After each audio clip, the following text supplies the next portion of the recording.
এবারের world test championship ফাইনালে অস্ট্রেলিয়াই তো ওভারওয়েলমিং ফেভারিট হিসেবে মাঠে নেমেছিল। অপরদিকে সাউথ আফ্রিকা অ্যাজ ইউজুয়াল ওই চোকার্স, আন্ডারডগ, পুয়োর এইসব তকমা তাদের গায়ে লেপেই নামতে হয়েছিল। কিন্তু ম্যাচ শেষে দেখা গেল ওই চোকার সাউথ আফ্রিকায় মাইটি অস্ট্রেলিয়াকে অবিশ্বাস্যভাবে হারিয়ে দীর্ঘ 27 বছর পর এই ঐতিহাসিক লর্ডস ক্রিকেট গ্রাউন্ডে তারা কোনো আইসিসি ট্রফি উঁচিয়ে ধরলো।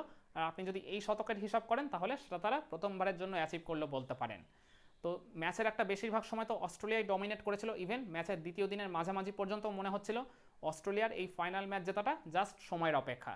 কিন্তু আমি মনে করি এই ফাইনাল ম্যাচের ওই লাস্ট 2.5 থেকে 3টা সেশনেই সাউথ আফ্রিকার এই 11 জন যোদ্ধা কাঁধে কাঁধ মিলিয়ে লড়াই করে অস্ট্রেলিয়ার থেকে ওই তাদের মুখের গ্রাসটা একবারে ছিনিয়ে নিয়েছিল দিন শেষে। তো মানে অস্ট্রেলিয়া ফেভারিট হওয়া সত্ত্বেও তাদের এই পার্টিকুলার ফাইনাল ম্যাচে ভরাডুবির জন্য ঠিক কোন কোন কারণ দায়ী, চলুন সেগুলো নিয়ে আজকের এই ভিডিওয়ে ডিসকাস করা যাক। আমি মনে করি অস্ট্রেলিয়া তাদের ওই ব্যাটিং অর্ডারটাকেই একেবারে ওলট পালট করে দিয়েছিল, মানে যেটা তাদেরকে কিন্তু এই পার্টিকুলার ফাইনাল ম্যাচে প্রবলভাবে ভুগিয়েছে। তারা ম্যাচে বারবার ফিরে এসছে, কামব্যাক করেছে, ম্যাচ জয়ের একটা ভালো চান্সও ক্রিয়েট করেছিল বহুবার। কিন্তু মানে আমি মনে করি তাদেরকে এই পার্টিকুলার ম্যাচে তাদের ওই ব্যাটিংয়ের যে ব্যর্থতা সেটাই আলটিমেটলি ভুগিয়েছে, সেটাই কিন্তু আমাদের চোখে বারবার ফুটে উঠেছে। তারা ওই জায়গায় ওপেনিং জুটি থেকে শুরু করে নাম্বার 3 পজিশন, মানে প্রথম 3টা ব্যাটিং স্পট, মানে যেটা টেস্ট ম্যাচ ক্রিকেটের জন্য খুবই গুরুত্বপূর্ণ। এই প্রথম 3 ব্যাটারের মধ্যে থেকে অন্তত 1 বা 2 জনকে বড় স্কোর পেতে লাগে যদি আপনি কোনো পার্টিকুলার টেস্ট ম্যাচ জিততে চান। তো সেখানেই অস্ট্রেলিয়া কিন্তু এই ফাইনালের মতো গুরুত্বপূর্ণ ম্যাচে এই 3টা স্পট নিয়ে শুধু শুধু এক্সপেরিমেন্ট করতে গিয়ে তারা নিজেদের মানে পায়ে নিজেরাই কুরুল মেরেছে। উসমান খোয়াজার সাথে তারা ওপেন করতে পাঠিয়েছিল লাবুসেনকে, যে লাবুসেন এবারে টেস্ট চ্যাম্পিয়নশিপ সাইকেলে একটা সিঙ্গেল ম্যাচও ওপেন করেননি। হঠাৎ করেই তাকে এই ফাইনাল ম্যাচের জন্য ওপেনার হিসেবে পাঠিয়ে দেওয়া হলো। আর নাম্বার 3তে এমন একজনকে খেলানো হলো যিনি আন্তর্জাতিক ক্রিকেটে প্রত্যাবর্তন করেছেন এই ফাইনাল ম্যাচ দিয়ে 9 মাস পর, আর টেস্ট ক্রিকেটে যার কামব্যাক হয়েছে দীর্ঘ 15 মাস পর, ওই ক্যামেরন গ্রিনের কথা বলছি, যিনি এর আগে ঘরোয়া ক্রিকেটে খুব সামান্য কয়েকটা ম্যাচেই মানে নাম্বার 3তে ব্যাটিং করেছেন, তারপরেও কিন্তু সেখানে তিনি মানে খুব একটা সফল ব্যাটার ননই বলা চলে। আর অস্ট্রেলিয়া জার্সিতেই প্রথমবারের মতো টেস্ট ক্রিকেটে তিনি নাম্বার 3তে খেলতে নামলেন। তো অ্যাজ ইউজুয়াল যেরকমটা হওয়ার কথা ছিল সেরকমটাই হলো। ওই জায়গায় মানে ওভারকাস্ট কন্ডিশন পেয়ে যাবে সাউথ আফ্রিকার পেস বোলারদের পক্ষেও, সেই পরিবেশটা একেবারে অনুকূল ছিল। তো সব কিছু মিলিয়ে ওই নাম্বার 3তে ব্যাটিং করতে নামা ক্যামেরন গ্রিন 2 ইনিংসেই প্রবলভাবে ব্যর্থ হয়েছেন। একটা ইনিংসেও যদি তিনি একটু পুষিয়ে দিতে পারতেন অস্ট্রেলিয়াকে, বেশি না ওই 20, 30, 25 এরকম কিছু রান করে বা অন্তত একটা 50+ রানের পার্টনারশিপ করেও যদি কিছুটা কন্ট্রিবিউট করতে পারতেন তাহলে অস্ট্রেলিয়াকে কিন্তু ম্যাচ শেষে এতটা ভুগতে হতো না বলেই আমি মনে করি।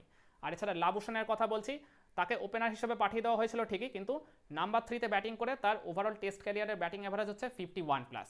মানছি এবারে টেস্ট চ্যাম্পিয়নশিপ সাইকেলটা তার খুব একটা ভালো যায়নি, তার ব্যাটিং গড়টা মোটেই লাবুসেন সুলভ হয়নি, ওই 26+-এর মতো তার ব্যাটিং গড় ছিল। কিন্তু আপনি যখন মানে এতগুলো বছর ধরে তার উপর ভরসা করেছেন, তিনি তো সিনিয়র ব্যাটার, তিনি জানেন যে বড় ম্যাচে কীভাবে পারফর্ম করতে হয়। আর একটা ম্যাচে অন্তত লাবুসেনের উপর ভরসা করতেই পারত অস্ট্রেলিয়ার টিম ম্যানেজমেন্ট, নাম্বার 3তে তাকেই খেলাতে পারতো।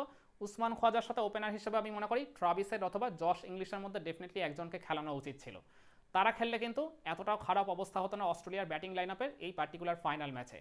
ট্রাভিসেট কিন্তু এর আগের সিরিজে শ্রীলঙ্কার এগেনস্টে রান পেয়েছিলেন, একটা 50+ স্কোর পেয়েছিলেন, আরও 2টা কার্যকর ইনিংস খেলেছিলেন। জশ ইংলিশ তিনি কিন্তু রিসেন্ট পাস্টে আইপিএলে বেশ ভালো ফর্মে ছিলেন।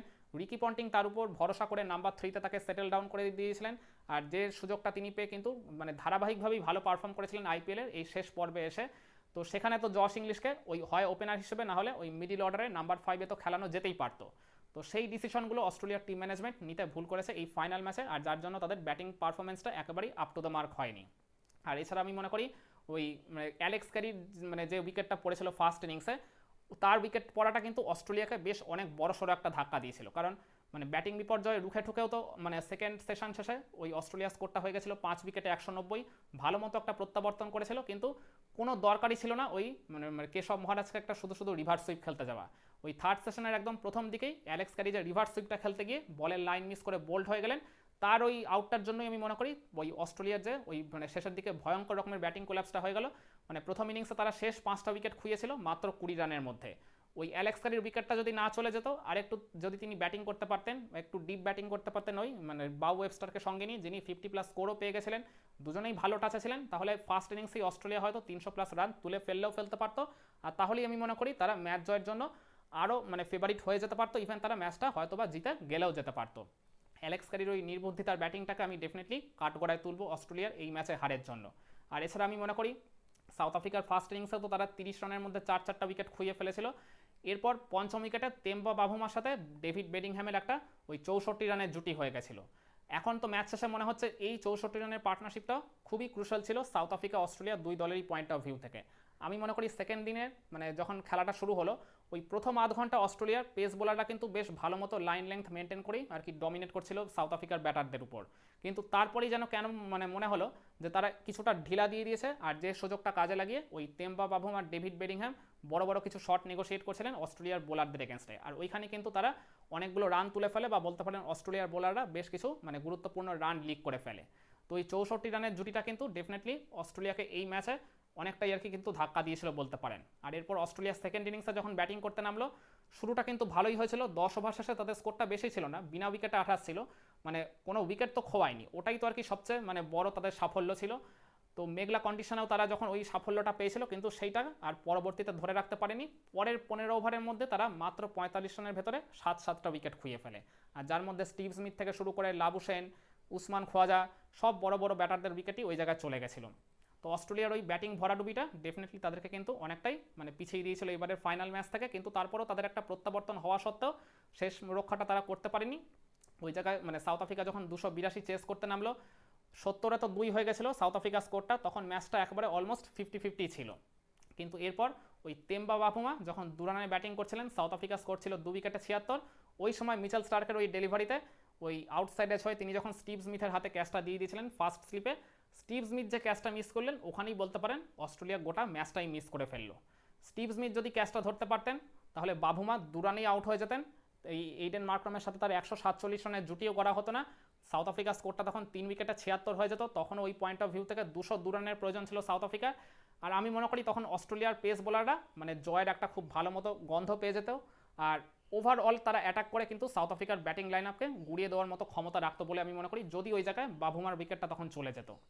তো সেইটা না করতে পেরে অস্ট্রেলিয়া আমি আবারও বলছি ওই একটা ক্যাচ মিসে তারা এইবারের ফাইনালটাই মিস করে ফেলেছে বলে আমি মনে করি। আমার মনে হয় এই পার্টিকুলার কয়েকটা রিজনের জন্যই এবারের ওয়ার্ল্ড টেস্ট চ্যাম্পিয়নশিপ ফাইনালে সাউথ আফ্রিকার এগেনস্ট এই অস্ট্রেলিয়া ওভারওয়েলমিং ফেভারিট হিসেবে নামা সত্ত্বেও দিন শেষে ওই চোকার সাউথ আফ্রিকার কাছেই অস্ট্রেলিয়াকে হেরে মানে বলতে পারেন এই মানে ফাইনাল ম্যাচ জয়ের মাধ্যমেই সাউথ আফ্রিকা তাদের ওই দীর্ঘদিনের চোকার্স অপবাদটাও ঘুচিয়ে ফেললো বলতে পারেন। একমত হবেন আমার এই পয়েন্টগুলোর সাথে আপনারা? কমেন্টে জানান।